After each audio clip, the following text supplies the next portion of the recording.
4 майдан тартып Ысык Көл облусунун тургундарына башка аймактарга барууга тыюу салган чечим 3 майда облустук ыкчам штабтын отурумунда кабыл алынды.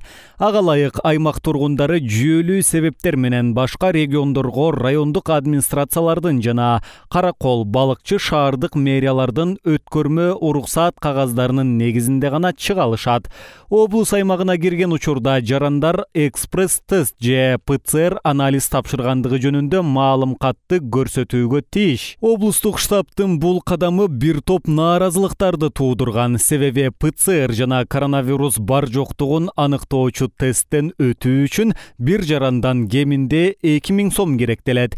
Бул карапайым элге оорчулук жаратаары белгилүү. Атамекен парламенттик фракциясынын депутаты Наталья Никитенко штаб кабыл алган бул чечимди сынга алды.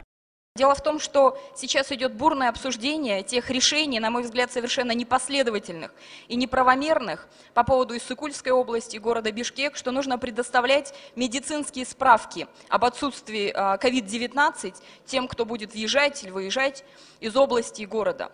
Я хочу уточнить, у нас создан вообще-то республиканский штаб, который возглавляется премьер-министром Кыргызской республики.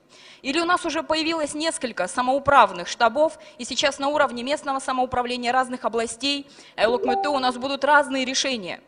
Это вообще проблема, системная проблема управления. Решения должны быть, во-первых, понятными для граждан, во-вторых, созданы условия. Что за требования по справкам? Что за требования по прохождению теста, когда не созданы условия? Я считаю, что сегодня, когда мы приглашаем правительство, обязательно нужно заслушать информацию и точно нашим гражданам дать определение. Есть в стране система управления, централизованная со стороны республиканского штаба? Или сейчас у нас эта система разрознена до уровня областей, регионов и так далее? Что именно имели в виду под представлением таких медицинских справок и как государство намерено обеспечить бесплатную, подчеркну, сдачу тестов в случае требования таких справок?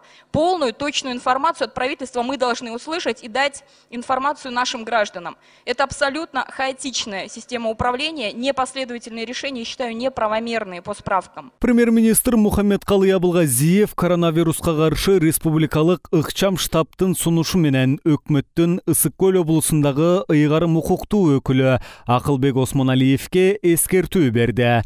Республикалык штаб тийиштүү алгоритмде каралган учурларды эске албаганда жарандардан облуска, шаарга, райондорго жана башка конуштарга киргенде COVID-19 жок экендиги тууралуу маалымдама талап кылуу туура эмес экендигин билдирди.